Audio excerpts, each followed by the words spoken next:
Well, Florida State was definitely focused, and that was the concern coming into this game. They absolutely smack Wake Forest. Is this what we should expect the rest of the season? It's a lot of discussion coming up right now on Locked. You are Locked On Seminoles, your daily podcast on the Florida State Seminoles. Part of the Locked On Podcast Network, your team every day.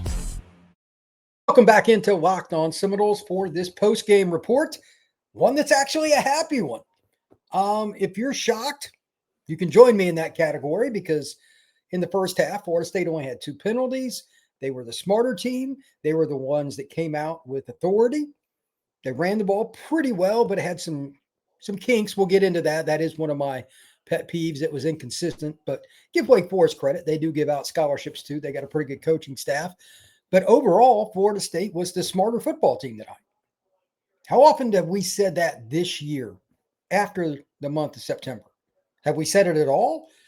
Give Florida State credit. Give Mike Norvell credit. Give everybody on the defensive staff in particular credit. And by the way, player of the game, Earl Little Jr., that's pretty easy. A pick and a forced fumble, 7 tackles. He's the guy. But my take here overall is the one that I did not expect to even bring into light other than from a negative perspective, in that Florida State took the coaching serious this week. They had to have taken the play game, the play calls and all that stuff seriously. They didn't intervene in their own heads. Hey, I'm going to go do this. I'm going to be the lone wolf. It was team football, again, especially on defense. No idea where this came from. No idea. But as the saying goes, give applause when it's due. They were up 42-0. 42-0 before Wake even scored. Let's just give you a couple stats to put it in perspective, because, I really didn't expect this. Florida State had 2 penalties in the first half, only 2 in the second. Surprises me here, but Wake had 11 penalties. So Florida State far more smart with the penalty area. Florida State on third down, 7 out of 11. Sign me up for that. Wake Forest, keep in mind, they defeated SMU last week and held them to 12. The same SMU team that just beat Miami today. And I'm sure all of you are sad for Miami, right? But no, this is why college football was so wacky. And I said it all week that, I could see this game going any which way. I had nothing on my bingo card said Florida State would be up late in this game 42-0. 0. Did not see a blowout either way. I picked Florida State to win 21-17. So while I got the team right, I had no idea this was coming. So I don't really get any credit for this. It is buck wild. A couple of key notes here. Despite the fact that Tommy is clearly not Tommy anymore, and he's probably not going to be the rest of the season. You can see it. He threw the ball down the field well. And for the game, let's see, Tommy, he only threw 16 passes. Here's my moving forward, my overall crutch for any defense that's going against the Noles. You know that they're going to throw the ball deep once they get to midfield or after turnovers. Like that one, they got the ball at midfield. I can't remember what it was. They were up 21-0 or something like that. And I'm like, well, they just got a turnover or whatever. Here comes a bomb. It's coming. Wake, you better be ready. No, they weren't ready. Deuce catches the bomb down the sideline. And there you go. That kind of iced the game. 21 that was probably over, but then once they got the ball down there, it was over. They're very predictable, but they just execute when Tommy's on time. And to that, if they throw less than 20 passes in a Gus offense, you are cooked. That means they're running the ball efficiently enough. It wasn't great by any means. Total stats here, sack adjusted for Florida State, 165 yards, but 4.5 yards per carry with a running quarterback who's not able to run. Now, that sounds like an oxymoron, but this is what Florida State has right now. A quarterback who's gaming. He's going out there and chucking it around. He was 12 out of 16 for, Tommy threw for 271 and a touchdown. He had a couple others that were pretty close to scores. He threw the ball really well.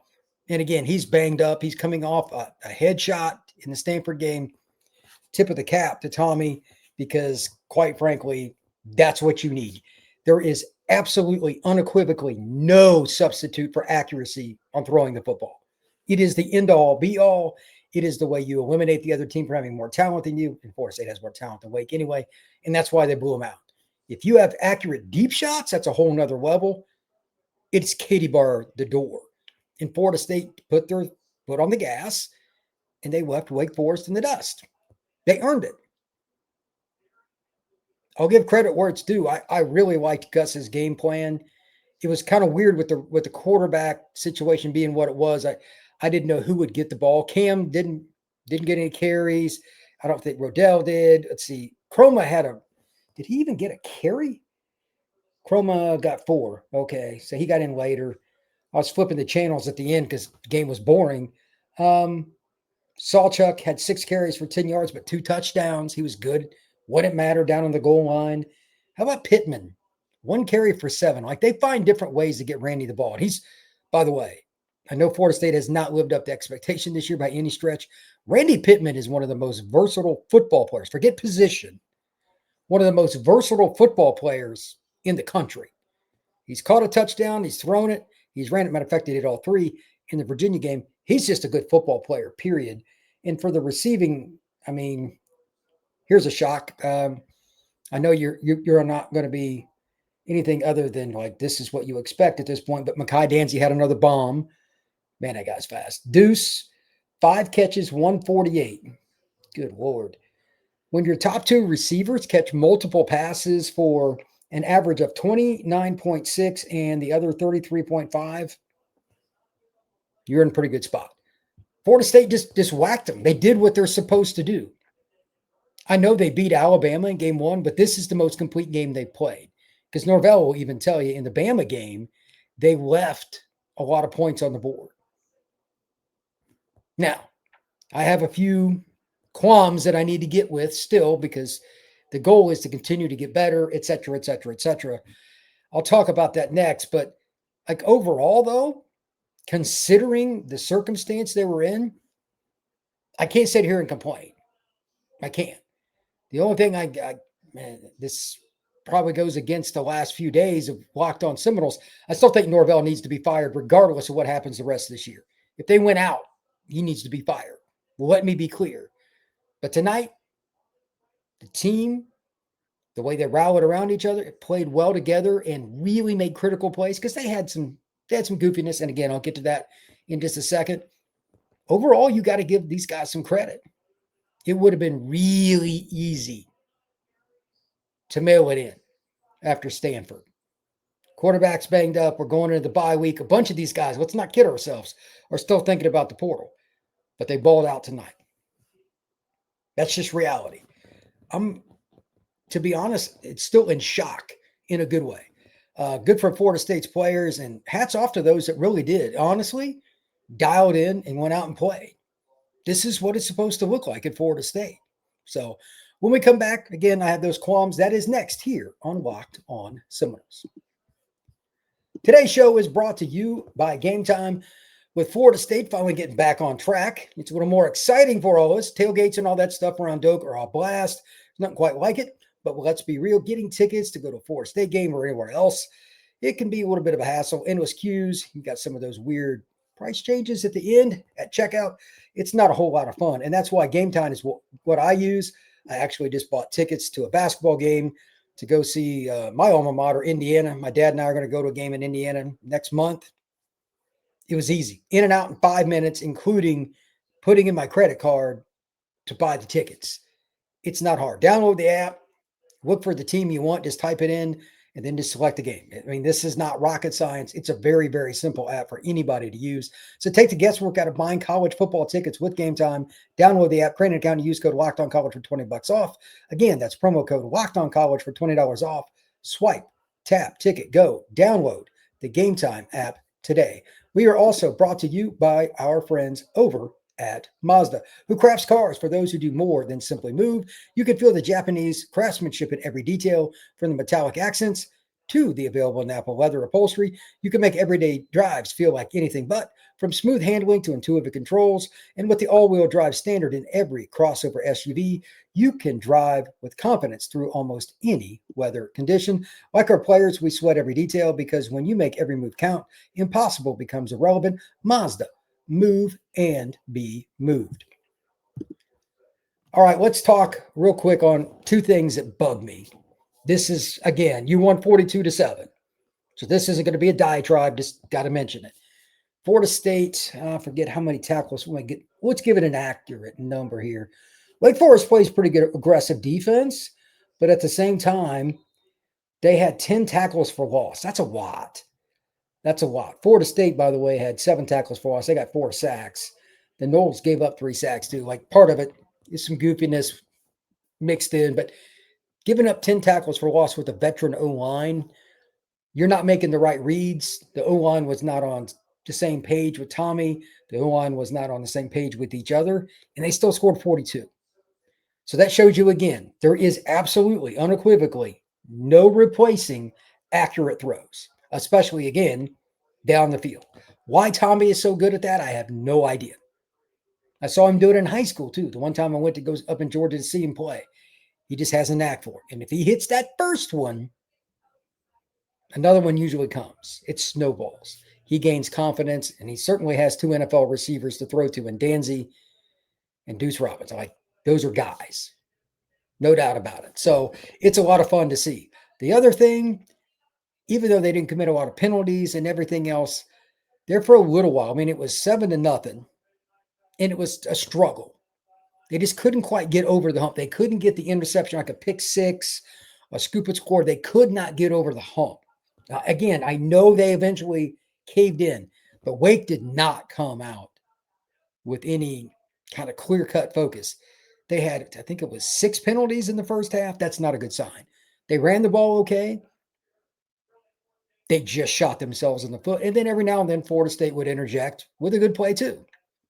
But they shut them out in that first half. And then in the second half, they really snuffed it out. Looking at the stat, this is fun right here. I've been waiting to do this for quite some time. Looking at the second half only stats, it's pretty interesting because for the second half, Wake had 103 yards. I mean, that is horrific. Rushes, brutal. 20 carries, 5 yards. Now, sacks count as part of that, but still that's like 17 or 18 for 25 or something like that. Florida State kicked them in the teeth in the second half. Why? Again, I don't know. I'm just enjoying it. I'm as shocked as everybody else that they were this laser focused. Run gap fits were good. That Claiborne guy for Wake, he's going to play in the NFL. He averaged 1.9 yards per carry tonight. 1.9. Where in the world has this been? I don't know how else to say it, but like Florida State was just flat out more focused tonight and by a landslide level.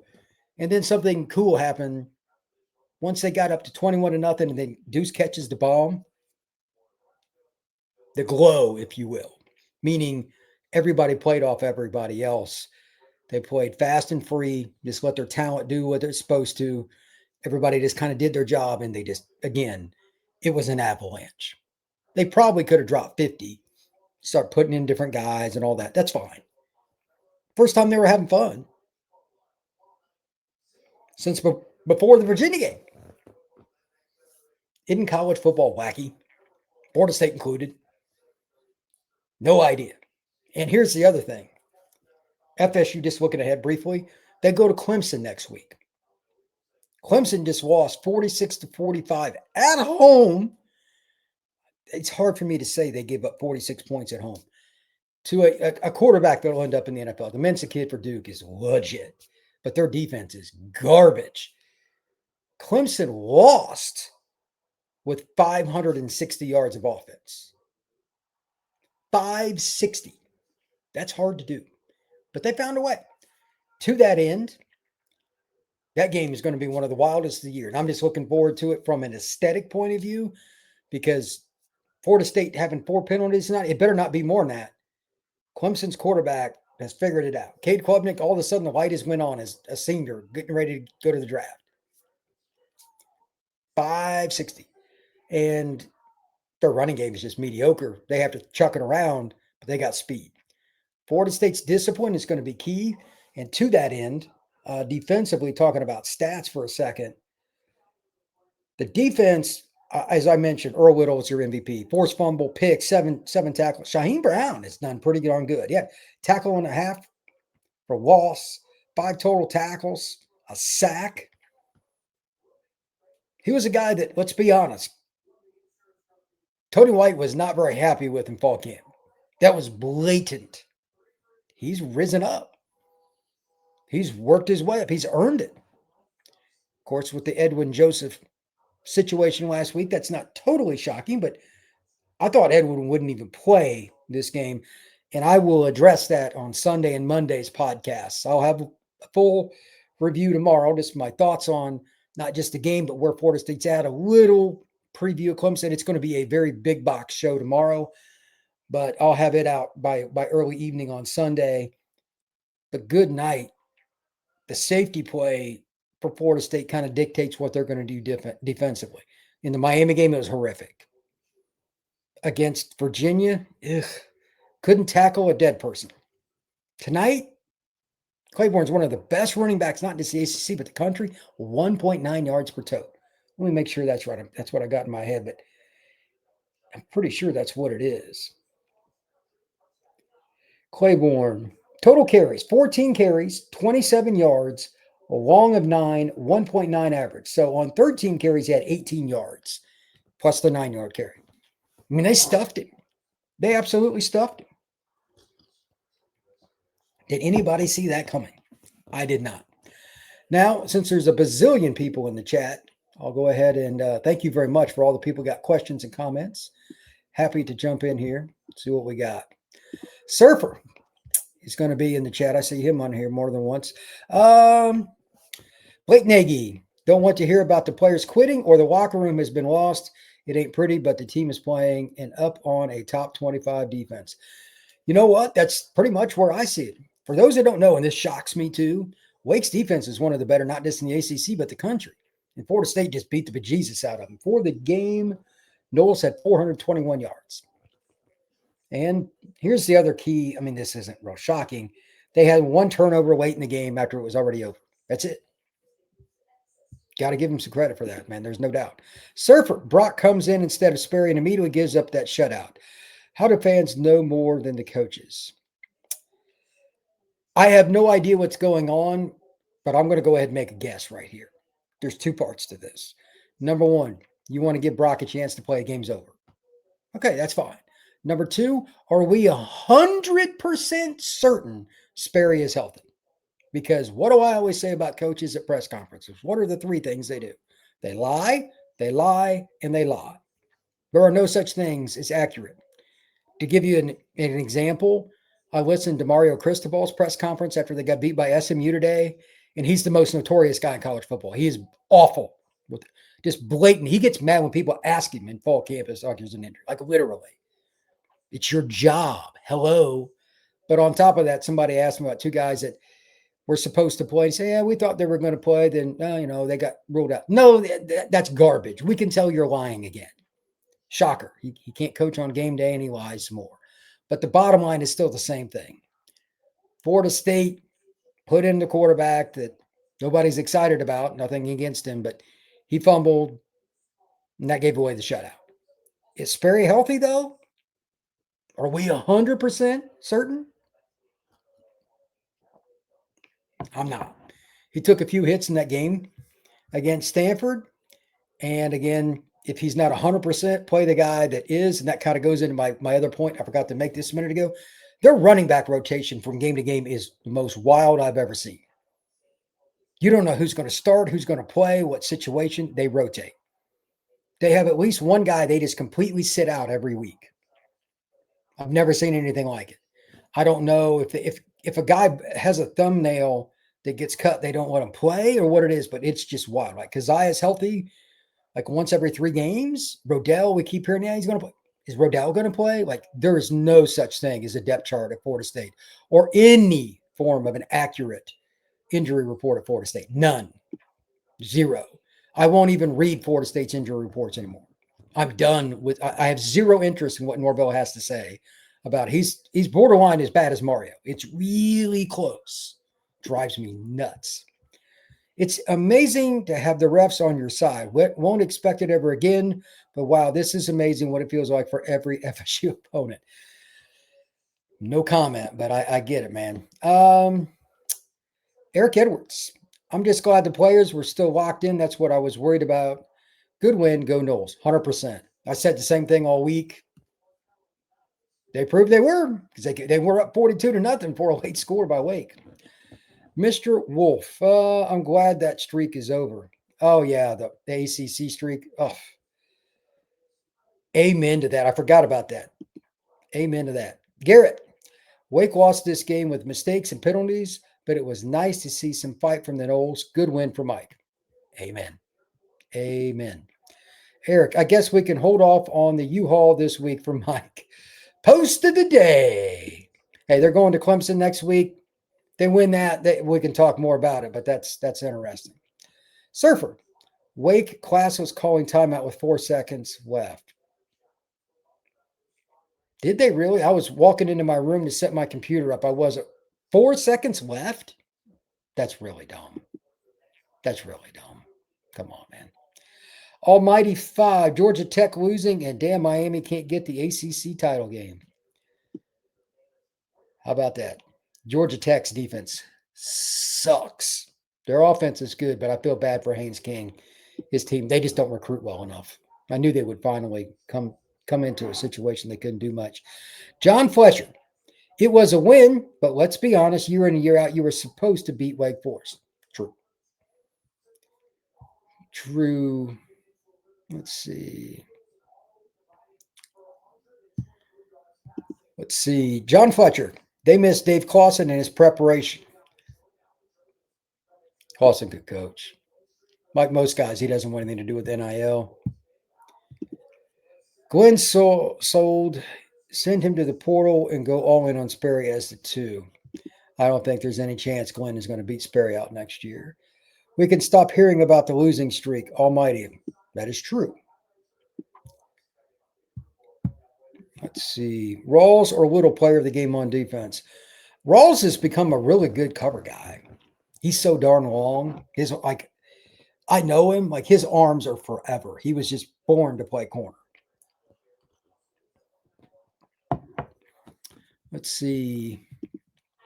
Rhinos. Miami loses. Clemson loses. And the good guys win. Go Noles. Amen to that. Jonathan, Dwayne, Deuce Singleton, or Tommy, player of the game on offense.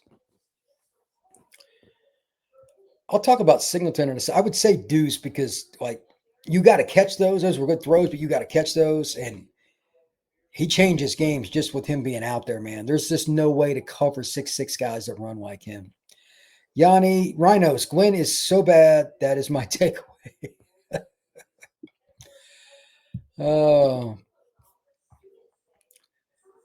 Typical. Watch Norvell win out and keep his job. That's from John Fletcher. I highly doubt that's going to happen. Kramer, I still felt we couldn't run the ball as well as we did against Bama. Again, the main reason here is very simple. This is a checkbox. Tommy is not healthy. Every other team now knows that. They're diving down on read option plays like there's no help. You're not going to run the ball like you were before. If you do not 100% respect the running back, taking it around end or running other versions of it, your running backs are going to get smacked more. That happened tonight. But it's still on Florida State because that's on film. Everybody saw Tommy get smacked in that Stanford game, and he's been hobbled anyway. They got to adjust. And then Norvell and Gus have got to come up with something. And Gus is a very stubborn man. I can assure you that from knowing him. He doesn't like to change much, but he can't run Tommy the way he would like, and Tommy's not going to pull it that much either. It's going to be interesting what they do against Clemson because their defense is struggling too. The early Wake Forest penalties killed their momentum, absolutely. If they hadn't had some dumb, just like just mental errors. This game might have been close for a while, but they're just not very good. Like, they lack a lot of discipline up front. Surfer, if Norvell wins out to keep his job, but I doubt they're able to. Yeah, I'm not buying that. Surfer, Tommy is a heck of a competitor, still tries to do too much on occasion, but can't question his desire to win. I told you all that's the way he is. That's the way he's built. Blake Nagy, Singleton could be the guy. When they play him, he does pretty good. Alpha Appa, Sam Singleton broke out this game. He had like 80, where is he? Sam's totals, 14 carries, 91 yards, had a 27-yarder, 6.5 per carry, and a score. That's a good football game. Rhinos, I saw different guys getting a start today. Looks like the coaches made a lot of adjustments during the bye. Your spot should never be secure when you're losing. Pretty simple. Felix Flores, Georgia Tech are losing to NC State. Did that game end? Did anybody see that? Let me see. I'm going to laugh if they did. But they had given up over 400 yards like going in to the fourth quarter. I assume that it happened. But, like, how do you... Of course, ESPN's got to have a stupid ad on. Let's see. Yeah, they did. Georgia Tech went down 48-36. Oklahoma is going to beat Tennessee, too. That's pretty funny. That is hilarious, as a matter of fact, because I thought Oklahoma was cooked, too. Mateer only has 159 yards passing, and they're going to win at Tennessee. Oof. But anyway, the ACC is so goofy. Who knows what will happen next week, but that's the way it is. Kyle, break out the Pappy. We won. Parabellum, great win, but Norvell still has to go. I said it already this show. I'll say it again. Even if Florida State wins out, he's got to be out. Period. He is not the answer. Surfer, Pittman needs 10 touches a game. Still don't know why we don't get the ball to Squirrel and Lucas more. Jalen Lucas getting 3 touches a game is criminal. Jonathan Dwayne, go with Singleton the rest of the season. He finds the holes. He's a pretty good player.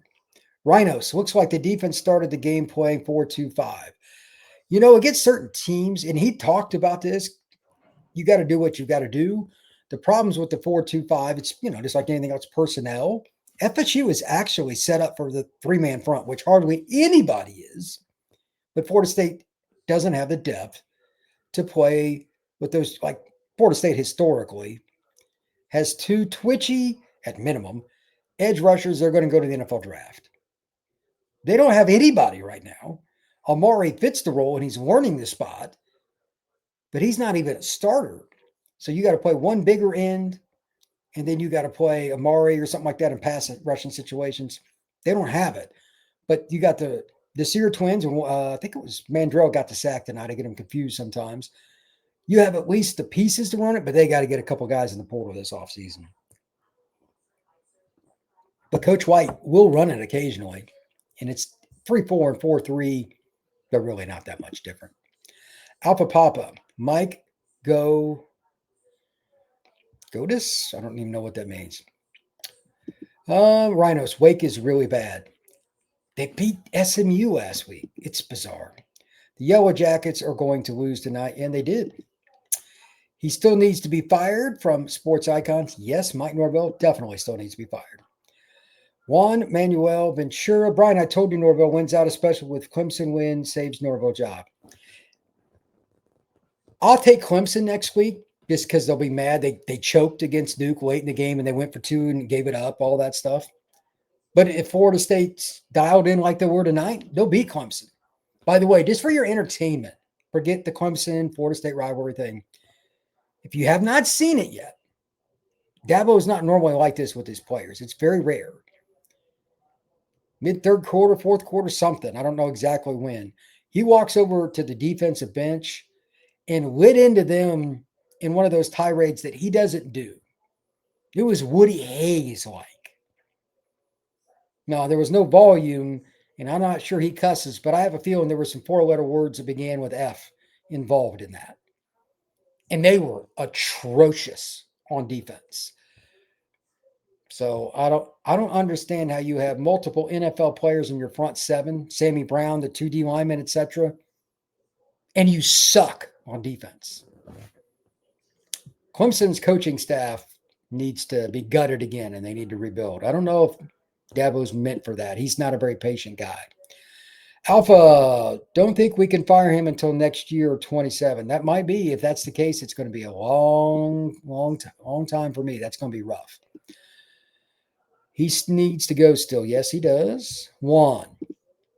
Norvell sneaky wins his way for another year with a win over Clemson. Boy, I hope you're wrong on that one. Eric Edwards. That's why I stress this all the time. If you have NFL dreams, no matter what the record is, you play hard no matter what, you need good film. Daryl Jackson, just is at a point, played pretty well tonight. He's never going to have a lot of stats. I notice him more watching clips, going back and watching film where I'm rewinding, because he gets doubled a lot. But plays like that, where he takes up 2 blockers. Nicholson had some tackles tonight. Part of it was Daryl did his job. There's truth in that. I think Big Daryl's going to go in the first 3 rounds of the draft. Alpha, I think the AD will be fired first, signing him to that contract. You very well could be right on that. Hadn't thought about it, but that's true. Blake Nagy, let's not make this about Mike. We already know. Just enjoy the win. I'm okay with that too. Doc Livingston, people need to get off Brock. That fumble was on the line. He's the most loyal player on the team. Let him get his reps and have some fun too. Rhinos, I'm a Brock fan. He loves FSU, and I respect him for his loyalty. A lot of guys would have left. That's true. Miami lost again.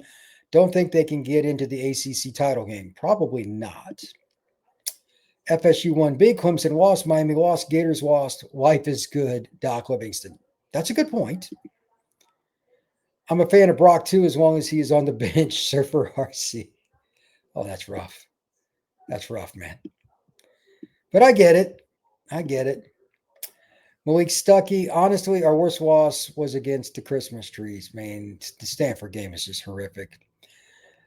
Milt Lester, you never know the Jekyll and Hyde FSU team is going to show up. That is also true. This Florida State team is impossible to figure out. Zachariah Pochel, don't care, fire Norvell. No argument there. Thank you, Brock, but go play at a smaller school. You guys are brutal. World Series going insane right now. What's going on? That's from Fine to Flacco. I have no idea. I'm not paying attention to any of the scores. So, what else is going on here? Is there something going on with the World Series? Oh, 4-4. Top of the ninth, 2 outs. Interesting. Trying to see here. For those of you that are interested, Utah-Cincinnati is a pretty interesting game right now if you want to watch some football. 14-7. Cincinnati's only got 1 loss. West Virginia beat Houston today. That's kind of interesting. Speaking of the wacky ACC, Louisville played awful in the first half. Scored 21 unanswered points in the second half to beat Virginia Tech. 28-16 on the road. It's just like it's so weird. The Gators did choke. Shocker. Florida choked. Jeremiah Love is still really good. Texas Tech came back and just destroyed Kansas State on the road. Mississippi, Ole Miss gets the win over South Carolina 30-14. And USC beats Nebraska. Nebraska's quarterback, Raiola, got hurt, and that's where he got hurt. They were done. So those are a few of the other scores around college football. But it's fun talking a little football around the country. These are good games. Late November, early November, late October, they're the best. It's the best week of college football in the year because everything matters now. I hope this win lands Norvell a contract somewhere else. Jermaine Williams, Jabril Rawls proves Pensacola, Florida is under-recruited by the Noles. It's in their backyard. True. Been saying it forever. I-10 quarter. What's up? Fine Flacco, 4 for 4, top of the ninth. Yep. Tied it up with a home run. Jackson Building Supply. The refs weren't playing for the other team for once. Arch turning a corner. By the way, Arch did play better today. I don't know. Vandy's defense is basically zone, but they do a pretty good job. I think also their lack of depth is starting to show itself in the SEC. That's a long march. Lack of recruiting doomed Mike here, 100%. Mike Norvell, November record is 13-7. That's okay. Plant the spear, go Noles. All right. One last comment here that I'm going to end it. Overall, it's just nice to see Florida State play with some fire, man. It's hard to figure them out, and it's what makes it so frustrating. But again, I give a tip of the cap to the staff, especially to the players, because a lot of them could have checked out. They didn't commit dumb penalties. Wake Forest did. They didn't turn the ball over at any opportunity times. Wake Forest did. They converted more third downs. And by the way, I don't think I gave this stat, 7 out of 11 compared to 6 out of 16. I mean, Wake was decent on it, but some of those were later in the game. Florida State just executed better. That's it. It was just flat out. I know that's generic, boring answer. They just executed better. I mean, where guys missed when they had the ball. They tackled better when they didn't have the ball. Their defense was on a string, everybody playing the right spots, making it hard to throw into tighter windows for Wake Forest. It's just they played better football. The question is why? Why did it suddenly happen? I have no idea. But as they say, enjoy what you got. Move forward, be positive, and go with it from there. So this is Brian Smith signing off on another late night edition. Florida State goes up and destroys Wake Forest 42-7. Let's see how the rest of the season goes. I believe now the Noles are dead up at 4-4. Next game's at Clemson. I'll have a show on Sunday, probably early evening, late afternoon, possibly. It depends on how much film I go through.